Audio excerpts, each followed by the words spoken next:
गिबि गिबियावनो आंनि गोसो गोरबो सिंनिफ्राय बयनिसिमबो खुलुमहरो। आंनि चेनेलनि नायगिरि गेदेरमा रायजो राजा बयखौबो आसा खालामो 5 मिनिट टाइम दसे सम खोनासंलाङोबा गासिबो खाहानिखौ बुजिलांगोन, आंनि गोसो गोरबोआवबो गोजोननाय मोनगोन। दिनैनि बे समाव गेदेरमा रायजो राजा आंनि चेनेलनि नायगिरि बयखौबो आसा खालामो आंनि चेनेलनि फोरमायलु। आं दिनै माखासे खोथा बुंनो नागिरनाय उद्देश्यआनो जाहैबाय सानैसो आबसुनि सोद्रोमाफ्रा गुफुर बियार चेनेला आबसुखौ टारगेट लानानैसो चेनेलखौ बानायदों नामा? आं मालाबाबो सोरखौबा टारगेट लानानै आं बानायाखै। ओरैबायदि आं फंनैसो गेदेरमा रायजो राजा बर' हारिनि गेजेराव आं फोरमायदों। सम सम आबसुनि सायाव बा आबसुखौ लानानै आं खोथा बुङाखै। साफा सानै आबसुआव थानाय दैदेनगिरिफोरनि सायाव आं दिनै बुंनो गोनां बायध'था जाबाय थादोंमोन। मानो होनोब्ला जों गले गले नुबाय थादों जेरै साफा सानै दैदेनगिरिफ्रा आबसुनि बिबानखौ गावसिनि बैसोजों समान समान लांफानाया बे बर' हारिनि थाखाय मोजां गियान नङा। मानो होनोब्ला जाय दिनै बिबानगिरिफोरनि माखासे रोंगौथिखौ नायोब्ला बिथांमोननि माखासे रायजो राजाफोरजों मिलायनो हानाय, गोरोबनो हानाय बिथांमोननि आखलखौ जों बेबायदि नुवा। मानो होनब्ला जेरैबायदि बर' मिडियामाव फरायनाय, इंलिस मिडियामाव फरायनाय, जिखुनु जाया माखासे बर' सेंग्रा सिख्लाफ्रा डिग्री लानानै गामि ओनसोलाव दङ, गुबुन गुबुन जायगायाव दङ।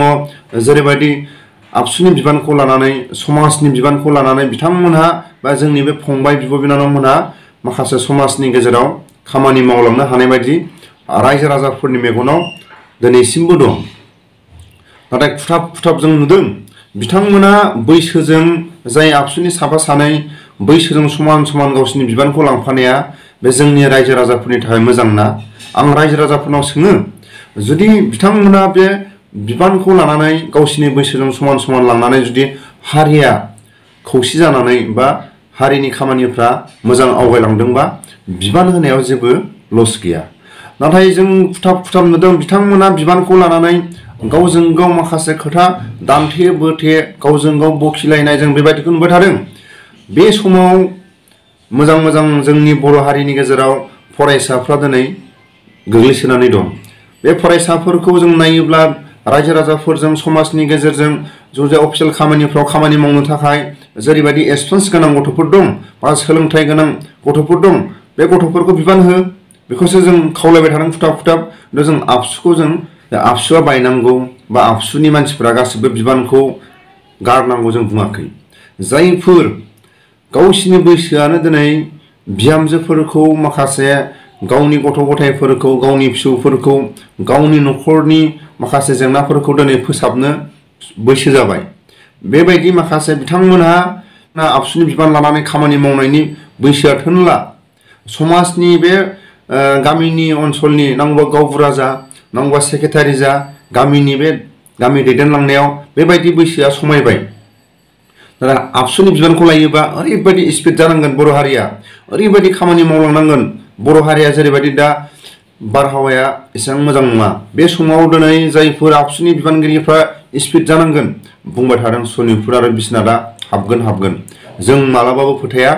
थाबैनो डिफेन बर'नि जायगायाव गुफुर हालामनिफ्राय बिबानखौ होनांगौ, बेखौसो आं खावलायो। जायफोर मोजां मोजां गथ'फोरखौ सेन्ट्रेल बिबानाव सोलाय सोलो खालायनानै होनांगौ, अब्लासो बिटिआरआव मोननै डिस्ट्रिक्टआ हाबसननायनि माखासे प्रेसारखौ होनो हानायखौ जों नुयो। डिफेन बर'आ गुफुर हालामनि माखासे जारिमिनखौ फुरायै बुजिना बुजियाखै। बिस्वनाथ जिल्लानि माखासे जाथायफोरखौ, सनितपुर डिस्ट्रिक्टनि जिउ जारिमिनखौ बे गासिबो बुजिदोंना बुजियाखै, जोंहा माखासे साननो गोनां जानानै फैदों। बेनि थाखायनो आं खावलायो थाबैनो डिफेन बर'नि जायगायाव गुफुरनिफ्राय बिबानखौ होनांगौ, अब्लासो जों फोथायनो हागोन। लोगोसे आङो रायजो राजाफोरनो फोरमायो, जों दिनै जायफोर आबसुनि बिबानगिरिफोरखौ नुबाय थादों, बोसोरनै बोसोरथाम फोरोंगिरि मावबाय, स्कुलखौ जालदाब गारबाय, आबसुआव बिबान लाबाय, आबसुनि खामानि मावनायाव जाबाबो जायाबाबो दिनै रायजो राजाफोरजों बुंजानो गोनां जाबाय। रोंबाबो रोङाबाबो आबसुआव खामानिखौ मावसोमदों। सासे फोरोंगिरि जानानै खामानिखौ फरायसालियाव मावदों, साबसिन हामसिन। जाय दिनै बै समनि माखासे खस्थ' खालायनानै भेन्सार स्कुलाव 20 बोसोर 30 बोसोर बिथांमोना जाय फोरोंगिरि मावनानै बेबायदि माखासे फरायसाफोरखौ दैथायहरदों जों बिसोरखौ बाख्नायनांगोन।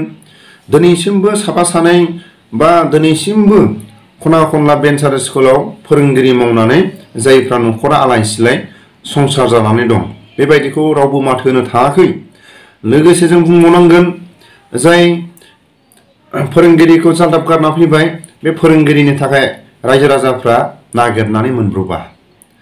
हारिनि खामानि मावथारनोब्ला जाथिनि खामानि मावनो ओंखारदोंब्ला फोरोंगिरि बिबानखौ लानानै बे फरायसाफोरखौ फोरोंनायाथ' हारिनि खामानि मावनाय। बै समाव जुदि खना खनला हादान एलेकायाव हाजो जिं जिं बेन्सार स्कुल खुलि खुलि जुदि जाय बै समनि फोरोंगिरिफ्रा खस्थ' खालामनानै फरायसाफोरखौ दैथायहरामोनब्ला जोंनि बर' हारिनि गेजेराव बेबायदि सोलोंथाइ गोनां गुन गोनां गथ'फोर थागौमोन नामा? जों बेखौसो बुंनांगोन। जाय दिनै फोरोंगिरि मावबाबो बे हारिनि खामानि मावनाय, जायफोर दिनै आबसुआवल' ओंखारोबा बे हारिनि खामानि मावनाय नामा? बेखौसो जों बुंनांगोन। सरकारखौ प्रेसार होनांगौ होनना बुङो।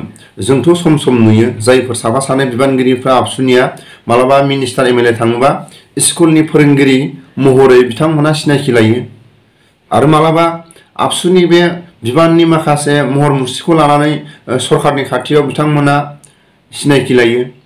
अब्ला जों बुंनांगोन आबसुनि बेनारखौ बिखायाव आलायनानै फरायसालिनि बेनारखौ खिथुमोनथिं आलायनानै सोरबा मिनिस्टार एमएलए सरकारनि खाथियाव थाङोब्ला मोगा मोगि मालाबा सावरायनो गोनां जायोब्ला मोगा मोगि सिगांथिं आबसुनि खोथाखौ रायलायखांनायनि उनाव आरो गिदिंनानै खिथुमोनथिंबो फरायसालिनि जेंनानि थाखाय फोरोंगिरिनि जेंनानि थाखाय सावरायनो गोनां नङा रायजोफोर।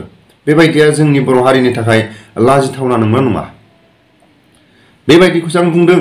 गुफुर बियार चेनेला आबसुखौ लानानै बा आबसुखौ थांखिनानै मालाबाबो चेनेल खुलियाखै। साफा सानै बिबानगिरिफोरखौ आं बुंबाय थागोन। जुदि सनितपुर आरो बिश्वनाथ जिल्लाखौ जुदि बिटिआरआव सोसनथारनोब्ला थाबैनो दिफेन बर'नि जायगायाव गुफुर हालामनिफ्राय बिबानखौ होनांगोन। अब्लासो सनितपुर आरो बिश्वनाथ जिल्लानि रायजो राजाफ्रा बेखौ फोथायनो हागोन। आं बुंबावदों खेबसे थाबैनो सनितपुर आरो बिश्वनाथ जिल्लानि फरायसाफोरखौ दिफेन बर'नि जायगायाव बिबानखौ होनांगौ। मानो होनोब्ला सोरबा जाम्बा जाम्बिफ्राबो दिनैनि बे समाव बयबो बुजियो खुथाब जों नासयजादों। बे जायगानिफ्रायनो सासे बिबानगिरि जानांगोन। अब्लासो माखासे बुंनो हानाय जागोन, माखासे सरकारखौ खुद्रिनो हानाय जागोन। जोंथ' दिनै नुदों बिटिआरआव आलो गोजोनै गारि गुरा लानानै बिटिआरनि सिङाव माखासे एसेबाबो सरकारनिफ्राय मोनबाय। बिटिआरनि बायह्रानि माखासे जेंनाखौ बेयो सरकारनि खाथियाव खुथाब बुंनो हागोन ना? हानाय नङा।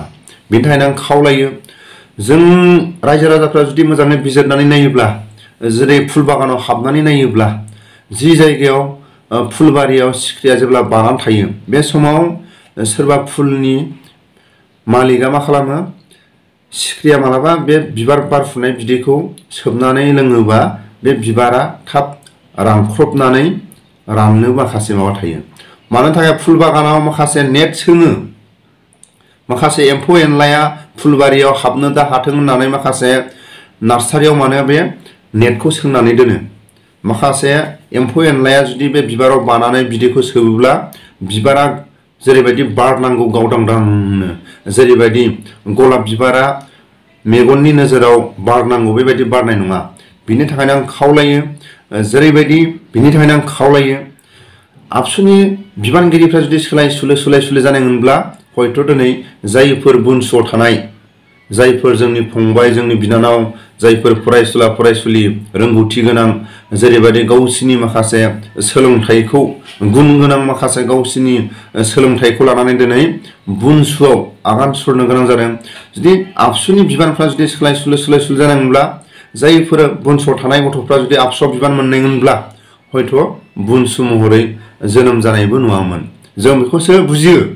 सोरबा दिनै बैसोजों बिबानखौ लांबाय थानाया बे जोंनि बर' हारिनि थाखाय मालाबाबो गनायथाव नङा। आं बेखौनो बुङो जुदि सोलाय सुलु आबसुनि बिबानफ्रा जुदि सोलाय सुलु जाबाय थायोब्ला हयथ' बुनसुआ जोनोम जानायबो नङामोन। बुनसुनि गथ'फ्रानो आबसुनि बिबानखौ लानो गोनां जागौमोन। लोगोसे आं जोबथारनायाव बुङो फंसे बाथ्राखौ आं बुंबावो जुदि बेबायदि जुदि गावजों गाव सानलायबाय थायोब्ला प्रमद बर'खौ साहित्य सभानि बिबान होबाव, लोगोसे फेरेंगाखौ आबसुनि बिबान होबाव, अब्ला बर' हारिया बेसेबां खामानि मावलांनो हागोन? नैबे मालाबाबो जाथावना नङा। माखासे खामानि मावनोब्ला जों दिनै नुदों जाय दैदेनगिरिफ्रा बे बैसोजों गावनि बे बिबानखौ बैसोजों समान समान लांफानाया बियो माबोरै जौगागोन? बे साफा सानै दैदेनगिरिफोरखौ आं बुंबावगोन आरो बुंलांबाय थागोन। जेब्लासिम दिपेन बर'नि जायगायाव गुफुरनिफ्राय बिबानखौ होआ अब्लासिम आङो बुंबाय थागोन थाबैनो गुफुरनि आबसुनि गथ'फोरखौ थाबैनो दिपेन बर'नि जायगायाव गुफुर हालामनिफ्राय हो, अब्लासो आं फोथायगोन आरो आं बुंबाय थागोन साफा सानै दैदेनगिरिफोरखौ। नाथाय आं आबसुखौ टारगेट लानानै बुङाखै। आरो जों बुंनो गोनां दिल्लीयाव मैया दाखालि थांदों, जों नुदों सासे नखरसेनिल' थांदों। बे नखरसेया सोर? बिदा फंबाय बिदा फंबाय। इउपिपिअनि माने दैदेनगिरिफोरखौ दिल्लीयाव लांनो हायाखै? धीरेन बर'खौ मानो लांनो हायाखै? रन्जननि मानसिखौ मानो लांनो हायाखै? जेरैबायदि जेंनाया समाजनि जेंना, नाथाय नखरसेनि बिदा फंबाय बिथांमोना दिल्लीयाव माखासे बिटिआर एकर्डनि दफाफोरखौ सावरायनो थांनाया बियो आन्दोआव मा दं बेखौ जों दिनै रोखा रोखा नुदों। मानो थाखाय नखरसेनि बिदा फंबाया दिल्लीयाव थांदों सावरायनो, मानो लांनो हायाखै? जेब्ला एकर्ड समाव डिआर नाब्ला सारखौ लांनो हादों, दिनैनि समाव मानो लांनो हायाखै? इउपिपिनि लिडारफोरखौ मानो लांनो हायाखै? सोरबा धीरेन बर'खौ मानो लांनो हायाखै? माने रन्जननिखौ लांनो हायाखै? बेनो बर' हारिनि थाखाय देरसिन कुइसन। बेखौनो आं गले गले बुङो। आंनि बुंनायफ्राव गोरोन्थि जादोंब्ला आङो बयनावबो आखाइ खबजोबनानै निमाहा बियो।